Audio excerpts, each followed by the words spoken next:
اخيرا وصلنا مدينة الناظور. لطالما كنت كنحلم باش نجي مدينة الناظور، مدينة زوينة بزاف. الهدف ديالي من هاد الزيارة ماشي غير باش نزور الناظور بوحدها، ولكن حط في البال ديالي مجموعة ديال المدن اللي خاصني نمشي ليهم: السعيدية والحسيمة والنواحي ديالها. يعني بصفة عامة منطقة الريف اللي اليوم بغيت نعرف الطريقة باش كيعيشوا والثقافة ديالهم، لأنهم عالم آخر مختلفين علينا تماما. المهم هذه هي مدينة السعيدية، كتعتبر من أجمل المدن المغربية. هاد البلاصه اخوتي اللي فيها حنا سميتها واد اللو، راس الماكينه قريبه لمدينه السعيديه. المهم مدينه السعيديه مدينه صراحه زوينه، كتواجد في الشرق ديال المغرب، برغم من انها بعيده ولكن كتبقى مدينه واعره وسياحيه.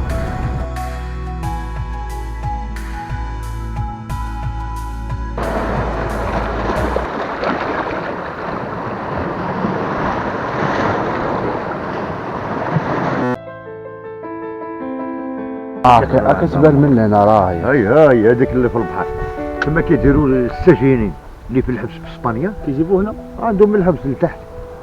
كوار لتحت.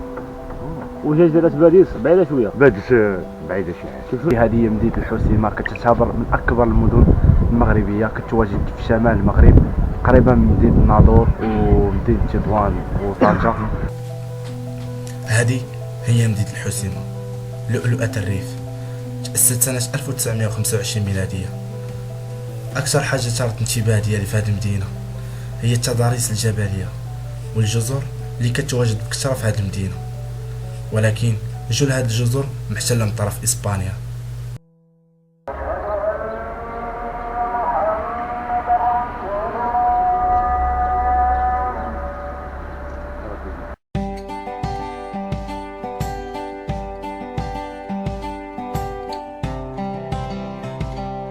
هذا المكان جميل جدا صراحة، مكان رائع والله اخوتي.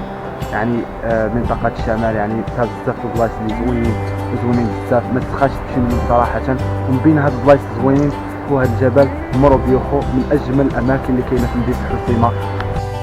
مدينة الحسيمة كتستقطب السياحة الداخلية بشكل كبير، خاصة في فصل الصيف. فعل هاد الأماكن الزوينة ديالها والشواطئ الساحرة. ومدينة الحسيمة كتعتبر من أكبر وأجمل المدن المغربية، وهذا البحر أو الساحل اللي كتشوفوا قدامكم كتعتبر أجمل خليج في العالم. فهذا شيء كبير ومفخرة للمغاربة وللريفيين الموجودين هنا في هذه المدينة.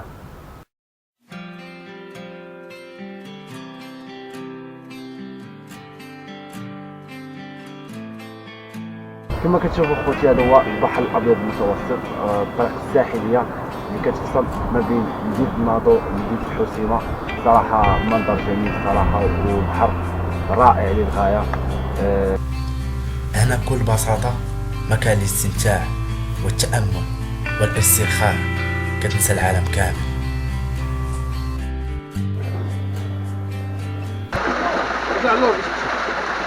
هذه مدينة الناظور. اللي كيميز مدينة الناظور ماشي هي البنية التحتية ديال المدينة، وإنما المناظر الطبيعية والمناطق الجبلية. منظر زوين بزاف. هاد البلاصه اللي فيها حنا سميتها غورغو، اعلى قمه في مدينه الناظور. صراحه بلاصه زوينه كتطلع على مدينه الناظور كامله كما كتشوفوا خوتي، منظر جميل. هذه مدينه الناظور مدينه زوينه بزاف، يعني ممتعه صراحه. اهم شيء واللي لفتت الانتباه ديالي بشكل كبير في هذه المدينه هو طريقه تعامل الناس. سبحان الله، يعني من منطقه لمنطقه الناس كيختلفوا في طريقه التعامل ديالهم، كيختلفوا بزاف الحوايج في التقاليد ديالهم. حنايا دابا من المبقيين بالاسبانيوليه، حنايا 4 سوايع حنايا الوفاء كنقولوا واحد الهضره بالاسبانيوليه. علاش حنايا مستعمرين اسبانيول؟ نتوما فرنسا. ايوا بلا ما نقول، ولكن عندكم اللهجه ديالكم كاينه غير مازيغ.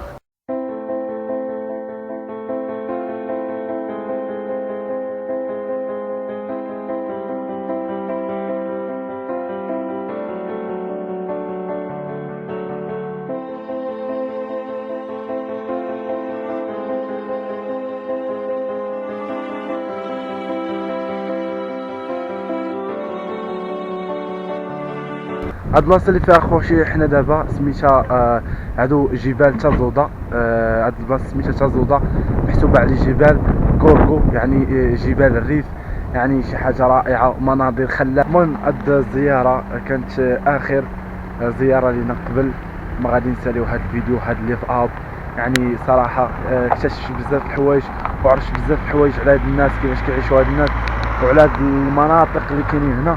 يعني مناظر رائعه. عرفتي اهم حاجه خوتي استنتجتها من هاد الرحله او من هاد الليف اب اللي درت هنا في هاد البلايص، شحال هادي كان عندي فكره باش اني ندير ليف اب في هاد البلايص، وفعلا تمكنت في الاخير اني ندير فيديو شامل على هاد الاماكن كامل، منطقه الشرق والناظور والريف. لما كنتحدثوا على الريف كنتحدثوا على ثقافه وعلى تقاليد اخرى وعلى حاجه اخرى كتختلف تماما على المناطق الداخليه وعلى جنوب المغرب وعلى مجموعه ديال المناطق اللي كيديروا هاد المناطق الجميله. غتبقى في الدين ديالي مستحيل ننساها. وفعلا تاكدت بان المغرب جميل وبلد زوين بزاف، فيه بزاف البلايص الساحره